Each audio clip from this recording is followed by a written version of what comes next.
Okay. Mukhang babanggit ang presyo Okay. Mosin Nagant. So a few minutes ago, pero ang dami yung enemy at the gates na clip. Kitang-kita ko yung rifle ko doon sa movie. And una, sabi mo, Charles, di ba? Meron ka Mosin Nagant. Sabi ko, meron ako 4. Actually, 2 Mosin Nagant tsaka 2 Type 53. Copy rin ng Nagant yan eh. Ito yung sinasabi ko sa iyo, Charles. No? Ito yung round receiver. Ayan, Binastardize ko siya, nilagyan ko ng scope. Kasi I'm trying to do long range. Yeah, exactly. Kasi imagine mo nga yung range ito, di ba? Sabi mo, 2,000 meters. 2,000 meters. 2,000 meters. Hindi ko na makikita yun. Kailangan ko ng scope. So, tinanggal ko yung rear side. Siguro babalik ko na lang. Andiyan pa rin naman yun. Yung bolt nito, nandiyan. Tinanggal din. Tinanggal ko kasi para pag may scope ka, kailangan mong i-bend yung yung handle. Otherwise, tatama siya pagka tinaas mo. Correct. So, sabi ko, ay, wag na.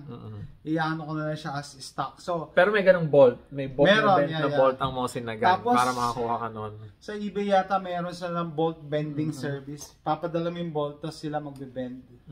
Ayun. Para malagyan ng scope. May open talaga siya para makasilip ka. So, nung una kong pinahawak kay Charles to, sabi mo, very smooth. Pati yung action ng bolt. Nahuhulog lang siya, Tsaka pati naman yung date niya. Yung date niya, 1930. Tingnan mo ito. Ayan, let's look at the date. Yung details. So, kung makikita nyo yung details. Ayan, kita nyo yung details na yan.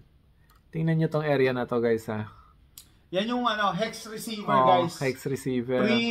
Pre-war. World War II. Pre-war siya. So, bago magkagera, ganyan yung ginagawa nilang mga Mosin Nagant. Kaya sabi nila highly collectible kasi mas maganda yung gawa. Ito, round receiver. Nung nagkagera, syempre, madalian yung production. Tinanggal na nila yan. Actually, mas crude lang. Makita mo rin yung finish. Yung finish niya, mas magaspang. Crude, magaspang. Ayan, talagang smooth. Anyway, ito pala, siya, 1927. Itong rifle na to. Almost 100. 97 years old na siya. Almost tsaka may mga pa yan may mga brand like Isbesh. Iba-ibang factory yata. So, sobrang na siya, M9130. Ang ganda pa nga nung kompleto. Lahat ng mga proof marks, pati yung Soviet stamp of acceptance. Pati yung quality ng sight system bata mo. Ayan, up to 2,000 yards. Guys, kung makikita nyo pa yung target at 2,000 meters, ako hindi na, and I have 20/20 vision, pero napaka-optimistic nila, yun lang masasabi ko. Tapos tinanong mo ako, bala. Okay. Ayan, pakita ko sa'yo, anti-matter. Yan. Ang laki ng bala niyan. Nakita ko nang nag-shoot niyan, cinder block, hollow blocks Dudurugin niya talaga hollow blocks. Meron ka ba diyang spam can, Jason? Actually, meron ako spam can. Yung mga tinatanong mo palagi meron Meron ako spam can. Meron ka ba spam can? Ito. Spam can, meron ako talaga. Produkto ng Russia.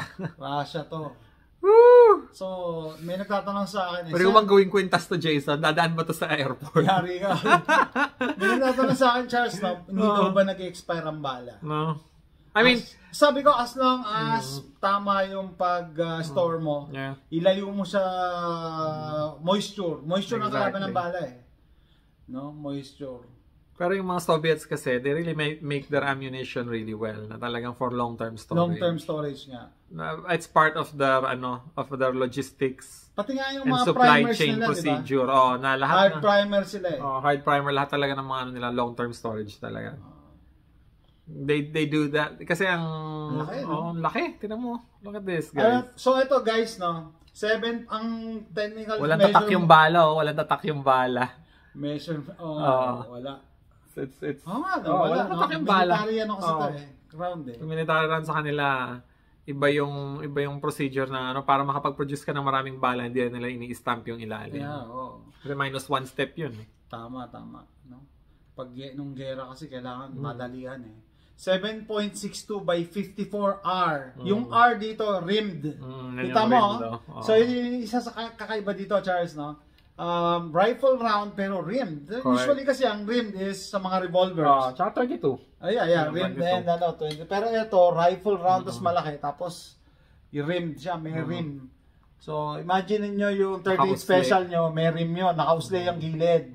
Ito, rifle pero naka-usli ang gilid. Bakit? Ganun talaga yung isa sa mga unique aspect nito eh. Look at that. Mosin Nagant. Tapos pinag-usapan nga natin, 'di ba, yung yung type of wood, pakita mo, tsaka yung type, ano masabi mo sa type of wood, tsaka yung nila, oh. Yeah, yung stock. Look at that. Hindi ko alam kung anong particular. Hardwood yan. Hindi na sila yung mga plywood na gamit ngayon na ang daling masira. Oo. Talagang tibay talaga to, guys. Remember, for 97 years old, talagang it stood the test of time, which is... Pati ano yung sabi mo kanina about the metal?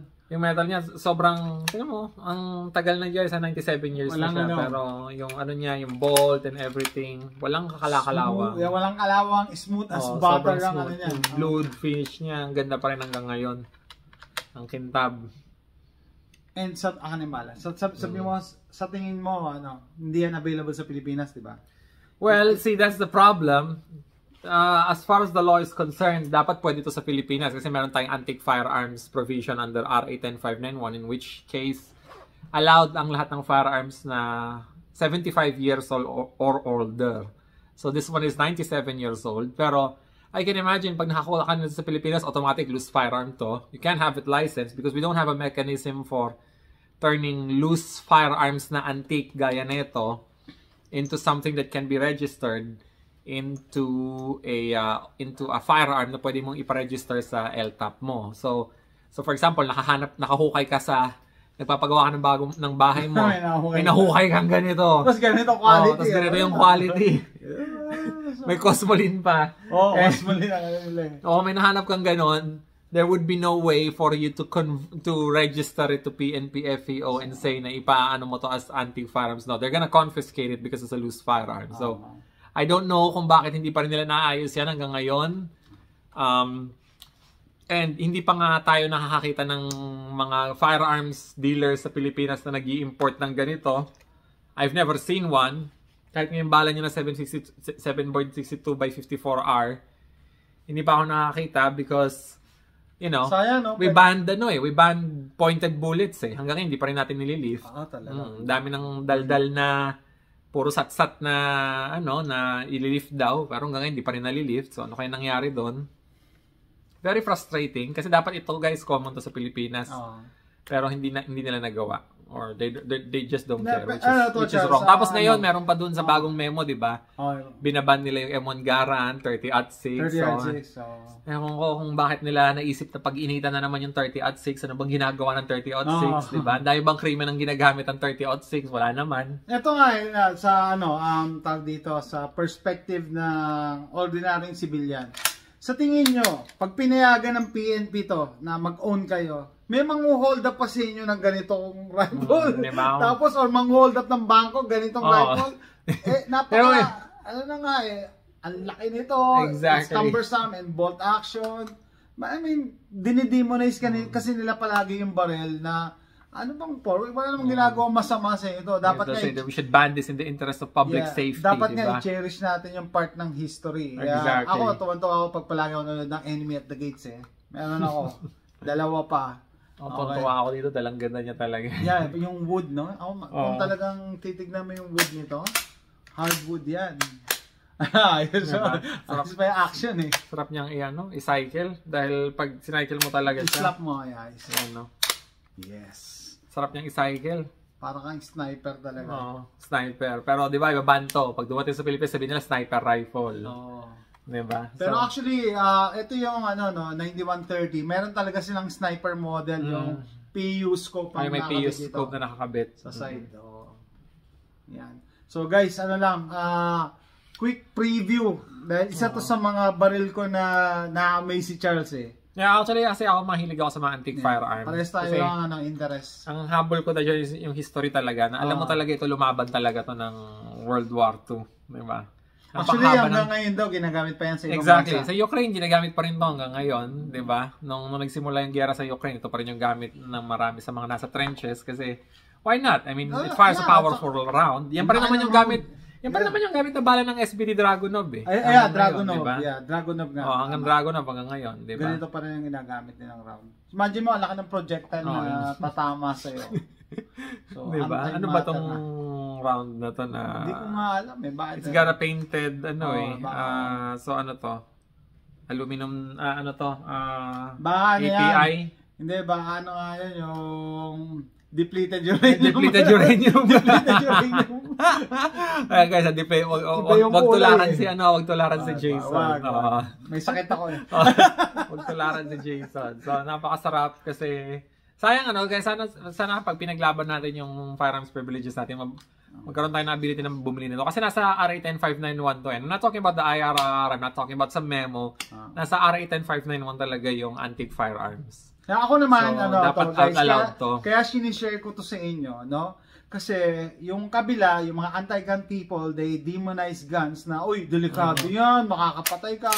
Pero, you know, if you think about it, yung history, no? Paano natin i-remember kung palagi natin ini-erase, palagi, pag may nakitang antique firearms, sisirain, gagawin lang garden tools, di ba? Anong contribution nun sa society? Pero as compared to ito, pagka yung mga historical research, tapos makahawak ka actually na Charles na may sarili siya cleaning rod. Yeah, di ba? Di ba iba? Sabi ko nga kay Charles na at least sabi ko, meron kang at least you know na somewhere at the other side of the world may alam kang may-ari ng ganyan. Cleaning rod. Built-in yung cleaning rod kasi syempre pag nasa field ka kailangan ma-maintain mo yung mo. Dapat yung firearm mo ma-maintain. Tsaka yung cleaning kit nito yung merong yung pull-through na yung hemp rope. Ang cute nun eh. Tapos ano pa ba to? Ayun, maganda nga yun. Kasi ako rin guys, alam mo sa totoo lang, ako para sa akin dapat pinapreserve natin yung history. Philippines, marami pa tayong mga nagkalat na mabubuksan dito, Charles. Na M1, ayan M1 Garand, tinan mo, magtatanggal mo yung mga bullets, tinan mo, M1 Garand, pati yung spring niya, kita mo pa. So, tab lang yan eh. Tapos hihilahin mo isa. Hihilahin natin. Ayun. Yeah, look at that. So, nung unang panahon, di ba, hindi, ibig sabihin, mag-100 years na yan. Wala pa silang detachable magazine. Tinan mo yan. So, ako na-appreciate ko yung mga ganito kasi alam ko kung ano yung pinagdaanan nito. You know, this is the weapon of how they defended Mother Russia. Totoo. Paano nila pinaglaban ng Russia noon. Tapos ngayon, pinapalabas nila kalaban ang Russia, di ba? Pero kung tutusin, once upon a time, kakampi naman sila ng allies. Siguro, para sa akin i-set aside mo na yung politics Pero pag-usapan natin about history.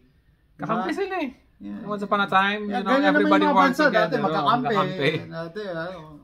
So, ako natutuwa ako sa mga ganito kasi para sa akin part ng history to ng humanity. Parehas kami ng interest mga surplus firearms kaya sabi ko, I'll give you a treat. Pakita ko sa iyo yung mga firearms ko. Not to brag, but to educate people na, I mean, pag nag-own kayo ng ganito, sa tingin nyo, gagamitin mo sa masama to? Exactly, di ba? Unang-una, collectible na to. Is this a threat to public safety? Yes. Unang-una, collectible na siya. I mean, gagamitin siya parang mag-hold up ka ng ilang libong piso. Baka naman mag-riding in tandem ka. Ito yung gamit ko, di ba? Nito. At saka, sabi ko nga, naka-riding in tandem ka. Yung pag-own pa lang nito is parang treasure na para sa akin. Ba't mo gagamitin sa masama? Di yari ka. Tsaka para sa akin, kung ikaw nagmamay-ari ka nito, parang ikaw lang yung tagapangalaga nito sa chapter na yan ng buhay na yan. Tapos papasa mo rin ito dapat sa future generation. Ay, tama. Yun nga sabi ko kay Charles, I think yung mga guns ko, like yung mga ganito, ma-outlast ako nito eh. Ibig sabihin, patay na ako, ito buhay pa rin. Buhay na buhay pa rin. Mag-100 years na yan. Ako nga, hindi ko alam kung abot ako 100 years eh. 97 years old na siya Nakakatuwa. Sana marami pa rin ganito sa Pilipinas. Pero pansin nyo kasi guys, sa Pilipinas, puro mga modern lahat ng firearms sa atin. Oo nga, Everybody puro naka-AR or rare occasion may nakakita ka naka-VZ58 or CZ858 naka-AK pero wala naman pistols puro 1911 or polymer frame pero halos sobrang wala kang makikitang ganito. Wala nga. Kasi hindi siya ini-encourage. Or wala tayong mechanism legal mechanism that allows you to get something like this and have it registered in your name and not make it and not have it be interpreted by our law as a loose firearm or at least yun yung ginagawa ng PNP-FEO. Tama. So nakakalungkot lang. Ako sa totoo lang guys naiinggit ako pero at the same time na motivate din ako na kailangan natin paglaban talaga yung RA 10591 para magkaroon din tayo ng ganito. Sabi ko nga, in the future, hindi mo alam, baka maglabasan. O baka maglabasan kasi. Pagka gumanda na yung, yung gun laws. Pag gumanda na yung gun laws, may paglaban ng maayos. Baka marami nang mahukay. Sabi, nahukay. Parang dito, di ba, yung mga boating accident maglalabasan na pagka gumanda na yung gun laws. Pero, yun nga. Sabi ko, at least isa si Charles sa mga katulad ko na-appreciate yung history natin. True guns. Yung workmanship. Ito, di ba engineer ka sa computer? Yes, exactly. Kanina nagkukwento kami. Type na natin, tiro mo yung mga yung bats yung bat nyo talagang, solid yan. You could bust a tank with this bat. Panghampas yan. Panghampas talaga. Sabi ko kay Charles, paano nila naisip gawin yan noong unang panahon? Wala pang computer, walang AutoCAD. Wala pang AutoCAD noon. Basta yung mga pang digital na paggawa, CNC machine, machines, wala pa yan. Mano-mano pa lahat, fitting and finishing, mano-mano. Kaya nakaka-amaze. Paano na naisip yung gawin yan? Ang galing, Pati yung action nga, paano siya, kailan siya maglalak? Kailangan kasi nakalak ang bolt action para hindi delikado ipotok. So matching pa yung serial number ng bolt matching mo, tsaka yung receiver mo. Yes. Isa yan sa hinahanap ng mga collectors Parang yung ko lang din, yung AK bayonet ko, matching serial number pareho. Oo, dapat matching So, ang ganda. Ako na-appreciate ko to dahil sa totoo lang, sa Pilipinas kasi sobrang rare. Parang halos hindi ka na makakita ng gara. Nanggaling ako dun sa Veterans Museum dito sa US. Nakakatuwa kasi meron sila yung mga flintlock. Yeah. May pupuntahan tayo ganyan sabi ko, ma-appreciate mo. Parang sa Pilipinas, kahit yung mga museum natin, halos sobrang dalang na makakita ka ng historic na baril. Lalo na yung mga gamit nung mga ng mga Spanyol, Guardia Civil sa Pilipinas. Dapat kinip yun kasi. Wala. Hindi yung mga ganun. Sobrang bihira na. Kaya nakakalungkot lang na parang hindi natin na-preserve yung history natin. Which is, I think, dapat pagsikapan natin. And yung firearms kasi guys, part talaga ng history natin yan. You have to remove the politics from it, all of this, is it evil? Saka yung bad rep about guns, Bad rep about it. Like it or not, this is what brought us our freedom. Yes. So, dapat galangin natin yun. Huwag natin sirain at huwag natin gawing gardening tools. Yes. Diba? Kasi nakakabastos yun doon sa pinaglaban. Biruin mo nung unang panahon guys, napaka-rare ng baril. Para makakuha, kung katipunero ka noon, para makakuha ka ng baril, kailangan mo managa ng mga sundalong Spanyol at ng mga Guardia Civil para makakuha ka ng baril mo. Tama na. So pinaghirapan nila yun, muntik na sila mamatay para makakuha nun. Tapos just because it's a loose firearm, if we ever dig up something like that, we're just gonna throw it away, di ba? Sa Enemy at the Gates na pinag natin kanina, dahil limited din yung mga baril nila, so isang sundalo na hahawak sa baril, isa may hawak na bala. So, tatakbo sila sabay. Pag daw namatay yung may hawak na, kukunin mo daw yun. Correct. So, imagine mo yung hirap nung unang panahon makipaglaban. So tandaan nyo guys, once freedom is lost, it's lost forever. And you need to shoot your way out. Pagka, inalipin ka na, Correct. Or sinakop ka. Hindi nila yung oppressor mo hindi yan bibigay basta sa yung freedom Kaya nga 'di ba ganyan dapat matuto tayo sa history. Ganyan ang ginawa ng mga bayani natin and yung mga ninuno natin in the past. So wag natin siyang i-demonize, delikado yan, nakakamatay. Yeah, true. Pero nakakaligtas din yan. It's a two-edged sword. Exactly. Nakakamatay siya pero nakakapagligtas din siya ng buhay. And kung nakaka-oppress siya, nakakapagbigay din siya ng freedom. Yung mga oppressors by history, pag-aralan nyo, pagka sinakop ka, hindi nila ibibigay yung freedom mo basta-basta. Kailangan mo, you need to shoot your way out. Diba? So, yan po. Isa sa mga testament ng history. Ginamit ni Mother, para labanan yung freedom ng Mother Russia. Yeah, so, nakikita tayo sa Pilipinas. Sarap magmahal. Okay guys, tatapusin ko na. Hopefully nag-enjoy. Isa sa mga surplus firearms na collection ko. And hopefully nag-enjoy kayo sa video na to. Abangan yung susunod na upload ko. Next surplus firearm tayo, Charles. Exactly. Bye-bye.